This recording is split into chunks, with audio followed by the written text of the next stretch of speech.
बिस्मिल्लाहिर्रहमानिर्रहीम। अस्सलाम वालेकुम नाजरीन, आप देख रहे हैं चैनल आवाज़ दिल और मैं हूं आपके साथ आपका दोस्त आपका अपना आफ्ताब आरिफ।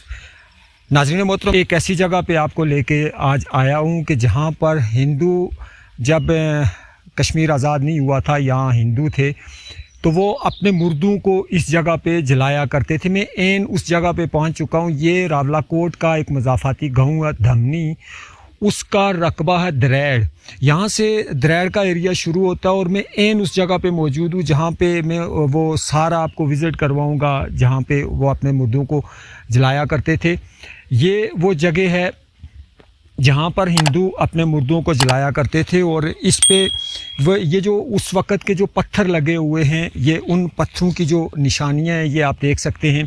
ये पत्थर लगे हुए हैं यहाँ पे, ये यहाँ पे आप देख सकते हैं कि ये पत्थर उस वक़्त के ये पत्थर लगे हुए हैं और आज तक ये पत्थर यहाँ पे मौजूद है। ये मैं करीब से आपको दिखाना चाहूँगा। ये आप देख सकते हैं कि ये वो पत्थर लगे। अच्छा, मैं आपको ये बताता चलूँ कि जो हिंदू थे वो अपने मुर्दों को यहाँ जलाते थे। ये पत्थर, इस पत्थर को भी आप देख लें, उसके बाद मैं आपको बताऊँगा। एक बुज़ुर्ग थे यहाँ पे, अशरफ साहब हैं, उनसे जब मेरी बात हुई, साथ ही उनका यहाँ से करीब में उनका घर है, ये सामने ऊपर, लेकिन चूँकि वो अब बाकायदे हयात नहीं है। ये जगह है जहाँ पर वो अपने मुर्दों को जलाते थे। ये जगह, इसको अर्थी बोलते हैं। ये यहाँ पे आप देख सकते हैं, ये इस तरह से एक राउंड सा बना हुआ, पत्थर लगे हुए हैं। ये अपनी अपनी जगह पे उसी तरह से ये पत्थर आज भी मौजूद हैं। यहाँ पे ये किया जाता था कि यहाँ पे अपने मुर्दों को वो ला के तो लकड़ियों का एक ढेर लगाया जाता था और उस ढेर के ऊपर मुर्दे को रखा जाता था, जिसको अर्थी कहते हैं। अब उस अर्थी को उस चिता को यहाँ पे जलाया जाता था और ये जो पूरी जगह है, ये मैं थोड़ा सा आप यहाँ से होके आपको बताऊँगा। राउंड में आप देखेंगे, ये यहाँ से लेके ये पूरा ये सारी जगह ये जो थी, यहाँ से लेके वो सामने आपको एक दरख्त नज़र आ रहा होगा। ये दरख्त भी मैं आपको दिखाना चाहूँगा। ये यहाँ से लेके इस जगह को, इसको जो अशरफ साहब थे उनसे जब मेरी बात हुई थी तो उन्होंने कहा था, सॉरी मेरा थोड़ा सा वो वायर फंस गई थी, तो इस जगह को शमशान घाट कहते थे। और हिंदू यहाँ पे लाके अपनी अर्थियों को जलाने के बाद जब अस्थियाँ, उसको कहते हैं कि वो एक राख जो जब ढेर बन जाता था उनके मुर्दे का, तो उसको एक कप या उस मट्टी के प्याले से मैं बंद करके, ये रास्ता है जहाँ से वो नीचे जाते थे। ये आप देख सकते हैं, यहाँ से इस रास्ते से यहाँ से मैं नीचे जाऊँगा और आपको नीचे तक लेके चलूँगा। ये इस रास्ते से वो नीचे जाते थे यहाँ पे। और चूँकि अब आबादी बहुत ज़्यादा हो गई है और जो पानी का बहाव, जो पिछली बार भी मैंने आपको बताया था कि चूँकि यहाँ पे सफ़ेदा है और उसकी वजह से पानी जो है वो काफ़ी कम हो गया है, लेकिन ये नाला उस वक़्त बहुत बड़ी मिक़दार में ये बहता था। और हिंदुस्तान के अंदर तो वो गंगा जमुना में अपने जो गंगा में उसको बहाते हैं, जमुना नहीं सॉरी गंगा में उसको बहाते हैं। तो इस नाले में, ये जो आपको नाला नज़र आ रहा है, इस नाले में वो अपने मुर्दों को, जो उनकी अस्थियाँ होती थी, उनको बहाया करते थे। यहाँ से अगर आप देखें तो ये आगे काफ़ी दूर तक ये नाला, यहाँ से अब ये जो इसमें जितना भी पानी है इस नाले में, ये सारा कुदरती सोर्स का पानी है। पीछे चश्मे, जो चश्मे फूटते हैं वहाँ से ये पानी निकल के आता है और ये आगे जाके दरेक तक, ये बल्कि उससे आगे गुनाला से होता हुआ ये दरिया झेलम में जाके ये नाला गिरता है। तो इस नाले में यहाँ पे वो कोई पत्थर भी थे जो मुझे बता रहे थे, लेकिन चूँकि इस बात को काफ़ी अरसा गुजर गया कि जहाँ से लेकिन ये वो जगह है जहाँ पे वो लाके अपने मुर्दों की अस्थियाँ जलाया करते थे। इस साइड से अगर आप देखें तो आपको ये नज़र आएगा, ये बल्कि यहाँ पे चूँकि झाड़ियाँ हो गई हैं, ये रास्ता आप देख सकते हैं, शायद उस साइड से आपको रास्ते का उस तरह से व्यू ना आया हो। ये वो रास्ता था जहाँ से नीचे ये रास्ता आता है। अगर इसको हम इस साइड से देखें तो वो जो पत्थर के जो निशान हैं जो इससे शमशान घाट का जो एरिया था, चूँकि अब यहाँ पे 47 में हिंदू यहाँ से माइग्रेट होके चले गए थे जब गाजी मिल्लत सरदार मोहम्मद इब्राहिम ख़ान की क़ियादत में महाराजा हरी सिंह के ख़िलाफ़ यहाँ के लोगों ने अलम जहाद बुलंद किया था, अलम बगावत बुलंद किया था और यहाँ से उनको मार भगाया था। तो यहाँ से वो माइग्रेट होकर अकोबा जो भारतीय मकबूजा कश्मीर है वहाँ पे माइग्रेट होकर चले गए थे और वहाँ जम्मू या मुख्तलिफ़ एरियाज़ में वो बस रहे। यहाँ पे अगर आप देखें तो आपको ये पत्थर फिर से नज़र आएंगे। मैं क्लियरली आपको शायद व्यूज़ दिखाने की कोशिश करूँगा। ये आप देख सकते हैं कि ये पत्थर लगे हुए हैं, ये आज तक उसी तरह से यहाँ पे वो ये पत्थर मौजूद है।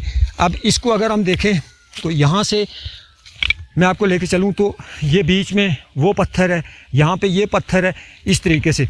अब ये पत्थर लगा हुआ आप ये देख सकते हैं, ये पत्थर लगे हुए हैं। अब ये खुदरू जो झाड़ियाँ यहाँ पे उग आई हैं, कुछ ये सारी की सारी खुद ब खुद निकल आई हैं ये झाड़ियाँ यहाँ पे, और उसमें इसकी थोड़ी सी क्योंकि टाइम भी काफ़ी गुजर गया तो इसकी हैयत जो है वो बिल्कुल चेंज होके रह गई है। अलबत्ता ये जो 3-4 पत्थर थे जो मैंने आपको दिखाई, ये वाज़े तौर पर आप देख सकते हैं यहाँ से ये पत्थर, अब ये आप देख सकते हैं ये पत्थर, ये वाला यहाँ से उस पत्थर को आप देखें, ये पूरे के पूरे उसी तरह से ये पत्थर दिखाई दे रहे हैं। अच्छा, ये यहाँ पे एक मुकामी दोस्त हैं जो जिनको मैं जानता नहीं, वो यहाँ पे आए, उन्होंने कहा कि जी इन पत्थरों पे कुछ लिखा हो सकता है। ये आप पत्थर की बनावट देख सकते हैं, इन्होंने वहाँ से इस पत्थर को उठाया है। इनका घर ये बिल्कुल साथ ऊपर है इनका घर, इन्होंने इस पत्थर को उठाया है। इस पर लाइन्स तो लगी हुई हैं, कुछ इस तरह का है, लेकिन चूँकि काफ़ी अरसा हो गया इसके ऊपर ये काई सी जमी हुई है इस पत्थर के ऊपर। अब इसको हम हटा के देखते हैं। ये कह रहे हैं कि जी इन पत्थरों पे कुछ हैं, इनके बुज़ुर्गों ने इनको बताया कि इन पत्थरों पे कुछ लिखा होता था हिंदी में, लेकिन ये आप देख सकते हैं कि लाइंस इस पे आपको ड्रॉ की हुई नज़र आएंगी, ये लाइंस हैं इस पे, लेकिन इस पे लिखा हुआ कुछ नहीं है। अब ये पत्थर उस आप देख सकते हैं कि ये यहाँ से जो लोग हैं उन्होंने यहाँ से उठा के इसकी थोड़ा सीधा करें इसमें, ये देख सकते हैं आप, ये देखें आप कि ये बने हुए बिल्कुल पत्थर हैं उस तरह से। और यहाँ से ये भी बड़ी बात है कि लोग यहाँ से उठा के उन्होंने इस्तेमाल में नहीं लाए। अब यहाँ पे ये आप इन सारे पत्थरों को आप देख सकते हैं कि ये हाथों से बने हुए पत्थर हैं, ये जितने भी हैं इन पे कई जमी हुई है। अब इनके मुताबिक यहाँ पे कुछ पत्थर पड़े होते थे जिन पे कुछ लिखा होता था, जो इनके बुज़ुर्गों ने इनको बताया। लेकिन अभी जो यहाँ पे पत्थर लगे, मैंने 2-3-4 पत्थर हटाए भी हैं, लेकिन मुझे किसी पत्थर पे कुछ लिखा हुआ तो नज़र नहीं आया, इस पे भी नहीं है। मैं कोशिश करूँगा, मैंने इनसे रिक्वेस्ट भी की है इन भाई से कि अगर इनको कभी किसी पत्थर पे कोई तहरीर लिखी हुई मिले तो वो ज़रूर मुझे दें, ताकि मैं जो आप हैं, अहबाब हैं, आप जो ऑडियंस हैं, आपके साथ में उसको शेयर करूँ। अब ये देख सकते हैं आप, काफ़ी बड़ी सीलनुमा पत्थर है। अब ये ज़मीन के अंदर थोड़ा सा धंसा हुआ है, अब ये निकल नहीं सकता। ये आप देख सकते हैं कि काफ़ी अपने हुज्जम में काफ़ी बड़ा है। यहाँ पे अब अल्लाह बेहतर जानता है कि ये जो यहाँ पे इस तरह से गड़े के निशान हैं ये उस वक़्त के हैं या ये बाद में बने में, ये इसके बारे में कुछ नहीं कह सकता। लेकिन एन आप इसमें ये देख सकते हैं, ये जो इसका बॉर्डर था, अभी तो यहाँ पे ये ऊपर खेत बन गया तो उसकी वजह से ये थोड़ा सा हो गया। ये आप देख सकते हैं, ये पत्थर इसमें उसी तरीके से जहाँ जिस तरह से वो पत्थर थे, ये पत्थर लगा हुआ है। फिर आगे ये पत्थर है, ये पत्थर है।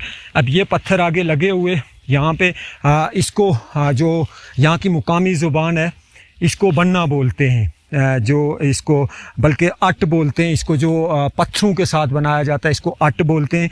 ये उन्होंने इन पत्थरों को तय बाय तय रख के तो इस जगह को सेपरेट किया हुआ है दूसरी जगहों से। ये आप देख सकते हैं यहाँ से, ये पूरा आप ये आप देख, अच्छा ये देख लें आप, ये पत्थर देखें आप। अब ये पत्थर जो है ये भी थोड़ा सा ज़मीन के अंदर गया हुआ है, बाहर नहीं आ रहा है, लेकिन ये पत्थर पूरा बाहर है। ये सॉरी मेरे हाथ में कांटा लग गया। ये आप इस पत्थर को देखें आप, ये देख लीजिए, ये पूरा ये पत्थर यानी अपनी उसी बड़ी खूबसूरत शक्ल, मैं इसको हिलाना चाह रहा था, सॉरी ये नीचे चला गया कि शायद इसके नीचे ये शायद इसके पे ऊपर कोई तहरीर हो, लेकिन नहीं, ये यहाँ पे नहीं है। मैं तकरीबन अपने व्लॉग को ऑफ़ करने लगा था, बंद करने लगा था, और ये साहब वहाँ से यहाँ पे आए और इन्होंने मुझे आके ये सारी चीज़ बताई। दरख्त, और ये दरख्त तो खैर कटा हुआ है, इसके साथ ये पत्थरों के ये निशान, ये सारे।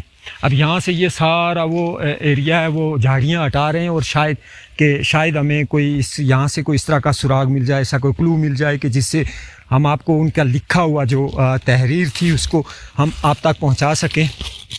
इसके ऊपर से हम हटा के देखते हैं, अल्लाह करे कि इसके ऊपर कुछ लिखा हुआ हमें मिल जाए।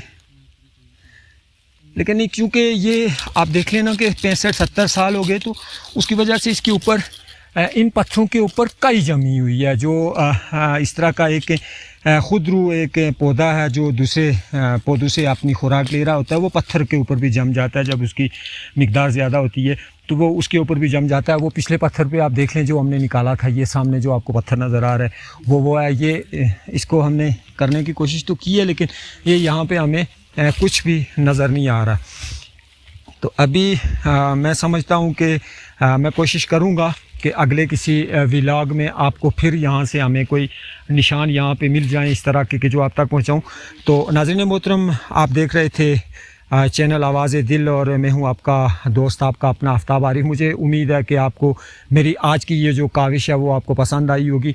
इसके बाद मैं कोशिश करूँगा कि उस जगह पे पहुँचूँ जहाँ पे सिखों का मजहबी इमारत है, जिसको सीरी देरी कहते हैं। जो एक आपको मैंने पिछले व्लॉग में जब वहाँ पे आपको मैंने दिखाया था कि जो छपानीदार के मुकाम पे एक देरी साहब की मैंने आपको विज़िट भी करवाया था, और मैंने आपको बताया था कि यहाँ ये जो जगह है दरेड़ धमनी, यहाँ पे वो ये इमारत जो है वो हुज्जम में उससे या साइज़ में उससे काफ़ी छोटी है, लेकिन सेम उसी तरह की एक इमारत है। और यहाँ से मैं आपको बताता चलूँ, यहाँ से होके मैं उस इमारत का भी आपको व्यू करवाऊँगा, और यहाँ से बिल्कुल आई कॉन्टैक्ट में है। ये मुझे नहीं मालूम कि जब उन्होंने उस इमारत को बनाया होगा ये सोच समझ के बनाया या किस तरह से। तो बहरहाल मुझे उम्मीद है कि आपको ये शमशान घाट देख के हिंदुओं का वो जो तरीक़ाकार था अपने मुर्दों को उनकी आखिरी रसूमात का, वो आपको ज़रूर पसंद आया होगा। आपने ये शमशान घाट देखा, उसके बाद आपने वो जगह देखी जहाँ पे अर्थी सजाई जाती थी। ये सामने अर्थी सजा के लकड़ियाँ रख के उसके ऊपर मुर्दे को रख के फिर इसको आग लगाई जाती थी। अच्छा, अशरफ साहब ने मुझे एक बहुत मज़े की बात भी बताई थी। उन्होंने बताया था कि जी जब वो कहते हैं कि मैं बहुत छोटा होता था, लेकिन कभी हमें यहाँ पे कि वो हमारे बुज़ुर्ग बताया करते थे कि हम यहाँ पे क्योंकि आया नहीं करते थे, लेकिन जब वो अपने प्यारों को इस आग के ऊपर जलाते थे तो बहुत धमाके के साथ उनका जो सर था जब फटता था, तो वो एक धमाके की सी आवाज़, कोई इतना लर्जा देने वाला धमाका नहीं, लेकिन काफ़ी आवाज़ आती थी। और उसके बाद जब वो बिल्कुल जल के राख हो जाता था, तो उस राख को, जिसको हिंदू अस्थियाँ कहते थे, उन अस्थियों को उठाकर फिर इस रास्ते से जिस पे मैं आपको लेके गया हूँ, ये सामने आपको ये नाला नज़र आ रहा है, ये तब बहुत ज़्यादा इसमें पानी हुआ करता था, इसमें उसको बहाया करते थे उन अस्थियों को। तो मैं एक मरतबा फिर आपको बताता चलूँ कि ये जो जगह है ये रावलाकोट से तकरीबन 8 या 9 किलोमीटर की मसाफत पे है। और ये गांव धमनी जो पहले यूनियन काउंसिल धमनी थी, अब ये चूँकि सारा एरिया जो है ये टाउन एरिया में शुमार हो गया है, तो ये यूनियन काउंसिल धमनी की जो जहाँ से स्टार्ट होता था, ये उसके रकबा दरेड़ है। यहाँ से दरेड़, यहाँ से सेंटर धमनी, इस साइड पे सेंटर धमनी आएगा, और इस साइड पे जो है वो ये दरेड़ का एरिया, ये जो ऊपर सारा एरिया है ये दरेड़ का एरिया है, ये यहाँ पे। और यहाँ पे एक और चीज़ भी है जो मैं अपने दूसरे व्लॉग में आपको दिखाऊंगा। जिस तरह से रावलाकोट के इस गांव धमनी के जो एक रकबा था छपानीदार, वहाँ पे आपको मैंने जो वहाँ पे सीरी देरी की इमारत थी वहाँ पे आपको विज़िट करवाया था, और आपको मैंने बताया था कि इसी तरह की एक इमारत दरेड़ धमनी में मौजूद है। तो अब इस व्लॉग में तो मैं आपको नहीं, लेकिन अगले व्लॉग में मैं इंशाल्लाह वो जो इमारत है मैंने आज ही उसको भी विज़िट करना है, और वो भी मैं आपको अगले व्लॉग में दिखाऊंगा। तो मुझे उम्मीद है कि आपको आज ये जो 47 से पहले जो हिंदुओं का शमशान घाट था, इसका नज़ारा करके आपको अच्छा लगा होगा। मेरी ये कोशिश, मेरी ये काविश कि मैं कश्मीर की ब्यूटी के साथ साथ कश्मीर में जो नज़ारे हैं उनके साथ साथ आपकी जो यहाँ पे तारीख़ी जगह हैं वो आपको दिखाऊं। तो मुझे दीजिए अगले प्रोग्राम तक के लिए इजाज़त। अपनी दुआओं में मुझे याद रखिएगा, अपना ढेर सारा ख्याल रखिएगा। अल्लाह हाफ़िज़, फ़ी अमानिल्लाह।